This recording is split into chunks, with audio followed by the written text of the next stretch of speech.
Hi guys, Phoenix and Pappy here, and we're going to do a little question and answer with Pappy. So first off, how are you doing today, Pappy? How you feeling? I felt pretty good until I started walking. After the nasty day that we had before, one day before, I wasn't well healed. My legs were not responding properly, but I made like 5.6 miles. Nice. And right now I feel pretty good. Good, good. So first question that people have asked me to kind of ask you, and that a lot of people don't know, but some do. How old were you when you did your first through hike? I was 65 years old, 65 and a half, as a matter of fact. Nice. And what hike was that? Which one was your first one? That was Appalachian Trail. Okay. In 1996. Wow. Actually, my mistake. The very first trail that I hiked was in 1994 in Alaska. It's called the Chilkoot Trail from Skagway to Whitehorse. But that was only like 50 miles. Ah, okay. So, and what age were you when you triple crowned? I was 72 years old, 72 and a half. Got to throw that half in there. Okay, so out of all three, the AT, the PCT, and the CDT, which one would you have to say was your favorite trail? Favorite trail, which is probably the easiest, and as far as beauty is concerned, the PCT is easier, but there's nothing beautiful about it.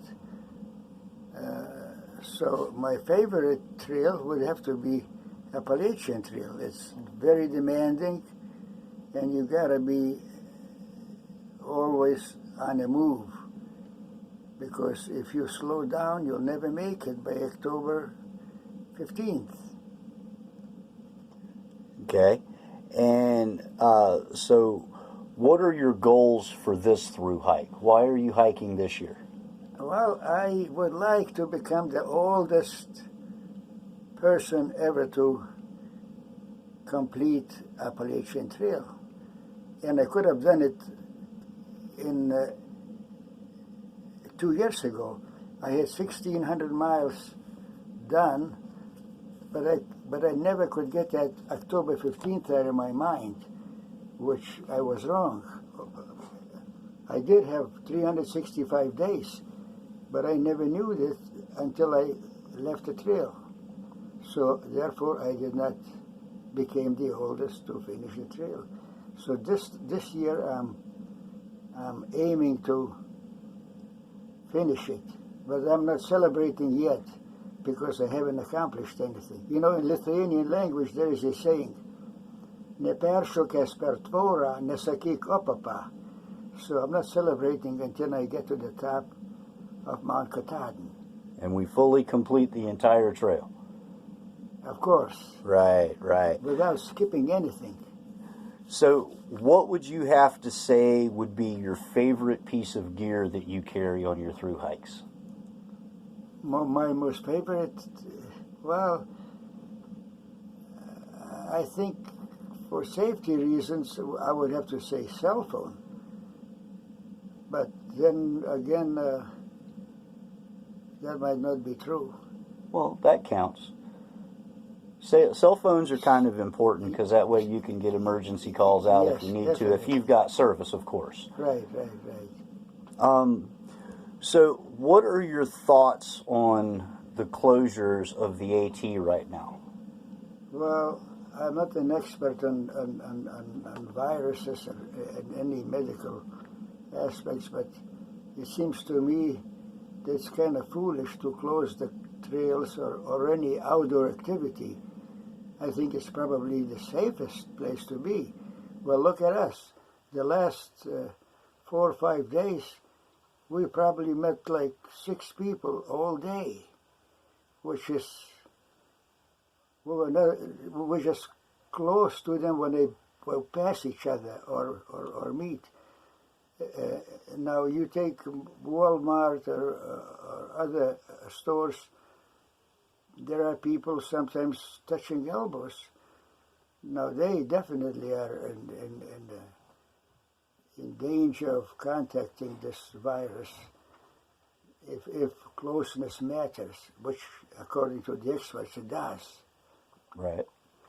And we, just to clarify, we haven't hiked the AT. We did some a day hike yesterday at Furnace Mountain, which is open for public day use hiking and stuff. And the hikers he's mentioning, they stepped off of trail, and we had some distancing between us, but it was still kind of hard to get, 6 feet, but I would say we were probably at least 4.5, maybe 5 feet away from them when we passed them. But it was like a quick pass, and right. Maybe an exchange of "Hi, how are you doing?" and then we continued on our way. Right, that's about it.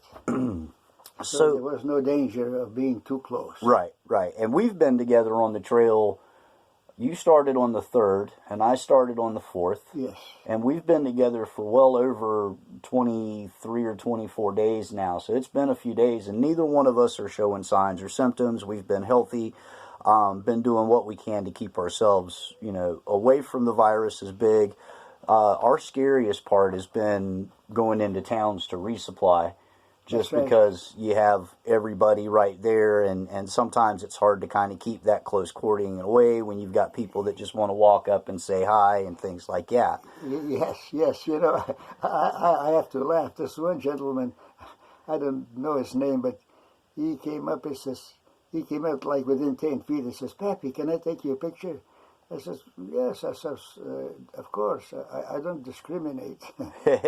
But anyway, he wouldn't let me come closer to him than maybe 6 feet. He was like afraid. Yeah. He backed up when I came closer to him. And that was actually on the AT a while back before they did all of the closures and everything. Yes. And it was kind of comical because the guy wanted to take his picture with Pappy, but he didn't want to get, which is, I guess, is a good thing because you never know, because this virus is so crazy right now. They don't know all of the ways it can be contracted, but they do know it can be done through contact and coughing in the air and things like that. So do what you can to stay safe. We don't want to see anyone catch this, and the ones that have, and our hearts go out to those people.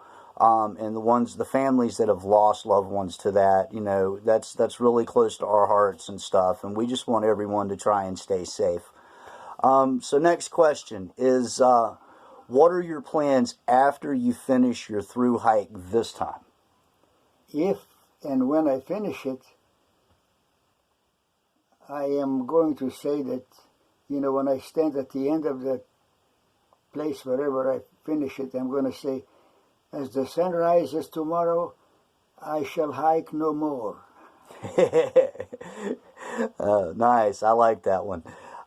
So my last and final question that I've got for you, Pappy, is what was your favorite moment on the trail this time? Favorite moment? Yeah. I'll have to think when I met a hiker by the name of Phoenix. Do you want to tell people about that story, or not necessarily? Not necessarily. No, yeah. Okay, that's not a problem. We'll tell them some other time. I think some of them kind of know how we met and everything like that, but really all that matters is we met and we connected, and he's just such an inspiration. And I was actually almost ready to go home. And his inspiration just inspired me to continue on through a knee injury that I had that could have potentially been a lot worse than what it was, but luckily it wasn't really as bad as it could have been. I did some treatment with some ice therapy and some heat therapy and got up the next morning. We had coffee and we got right back on the trail and we kept right on going. So we made a pact that day that as long as he's on the trail, I'm going to be on the trail with him, and we're going to finish this together, right? Definitely, yes, sirree. All right. And so with those questions out there and stuff, hopefully answered, we hope it inspires more hikers to continue once this virus and all of this stuff kind of gets over with. Once again, we're just kind of sheltered down and hunkered down in place right now. It's some people that have kind of let us stay in one of their trailer on their property, and we're going to continue to just wait it out until they open the trails back up. And then when they open the trails back up, what are we going to do? We go right back on the trail. And we're going to crush it. Exactly. Well, but one thing, it might be to my advantage, because when they do open up the trails, according to Conservancy, AT Conservancy, they're going to give us a whole year to start from where we left. So I might end up, if I finish, I'll be 90 years old if I do the right thing and manipulate my mileage every day. Right. So I might do that. That might not be legal or ethical, but who cares? I don't think there's any legality issues or any ethical issues we have to worry about with that one, because we couldn't control what happened, but we're going to make the best of it, and we're going to keep on continuing once they open it back up. Exactly. But now on our minds is to get back on the trail, because this place is nice. We got all the comforts of home, but it's not, don't feel right. Right. We should be hiking, and I hope they open up the trail soon. Yeah, so do I. Okay? I love being on the trail, and I love hiking with this gentleman. He's been an inspiration, and we just look forward to each and every day. So with that being said, we want to say good night. We want to say love you. We want to say God bless, and we'll see you back on the trail. And I'll say, do svidaniya, auf Wiedersehen, adios, sudiev, and lahayim. All right. So catch us later, man. We'll talk to y'all soon. It's Pappy in Phoenix, and we're hanging in.